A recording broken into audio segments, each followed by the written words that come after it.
उद्याचं कसं आहे? उद्याचं नियोजन आम्ही या महाराष्ट्रामध्ये ओबीसीची संघर्ष यात्रा करणार आहोत. आम्ही तारीख जाहीर करणार आहोत आणि आम्ही या महाराष्ट्रामध्ये कुणाचं आंदोलन होतंय, कोणतरी मोर्चा करतंय, कोणतरी उपोषण करतंय म्हणून काउंटर आंदोलन आमचं असणार नाही. आम्ही हे आंदोलन करणारच आहोत. आम्ही ही संघर्ष यात्रा करणारच आहोत. कुणाचं आंदोलन हो नाही हो त्याच्याशी आम्हाला काहीही देणं घेणं नाही. या महाराष्ट्रातला 50 ते 60% क्वांटम असणारा ओबीसी विजयंती प्रवर्गाला आपण ओबीसी म्हणून एक आहोत. आपल्याला एकत्रित आलं पाहिजे.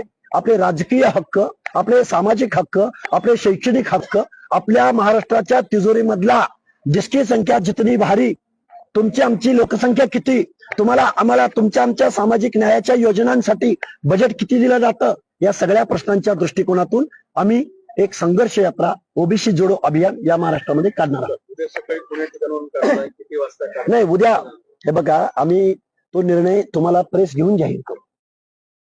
आज सांगतो ना, मग उद्या परवा आम्ही हा जाहीर करू शकतो.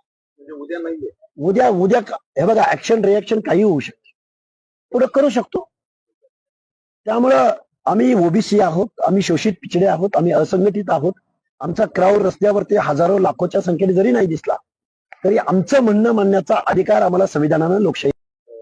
गेवराईचं जे तुमचं म्हणणं होतं की मतं घ्यायची एकीकडून आणि पुन्हा तरी एकासाठी बॅनर लावायचं, हा, तुमच्यावर पण आता एक प्रश्न उपस्थित व्हायला लागला की तुम्ही सुद्धा विशिष्ट एका विचारधारेचे आहात, मतदान करा असं निवडणुकीत आवाहन केलं होतं. हो, मग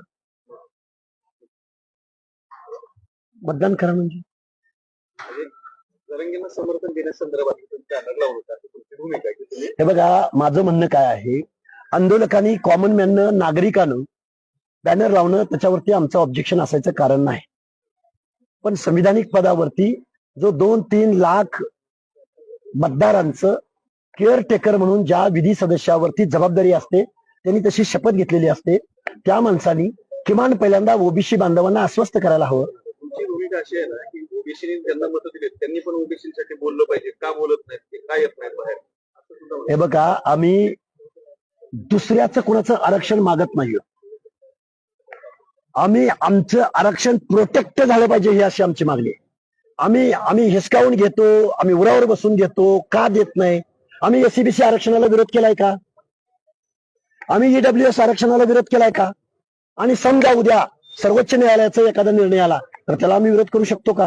आणि केला तर तो आमचा ग्राह्य धरला जाणार आहे का? तुम्ही म्हणताय की ते दुसऱ्याचं आरक्षण मागता, जरांगे पाटील असं म्हणतात की महाराष्ट्रातील सर्व ऑलरेडी ओबीसी आरक्षणामध्ये गेलेले आहेत, तर थोडेच बाकी राहिलेले आहेत जे मराठवाड्यातले आहेत, त्यांना का विरोध करा? हा गैरसमज असल्यामुळे एक भडकावलं जात आहे. अहो साहेब, काय असतं आरक्षण म्हणजे? आरक्षण म्हणजे काय असतं? आरक्षणाचा अर्थ काय? सगळेच आरक्षणाच्या पारड्यात टाकायचे?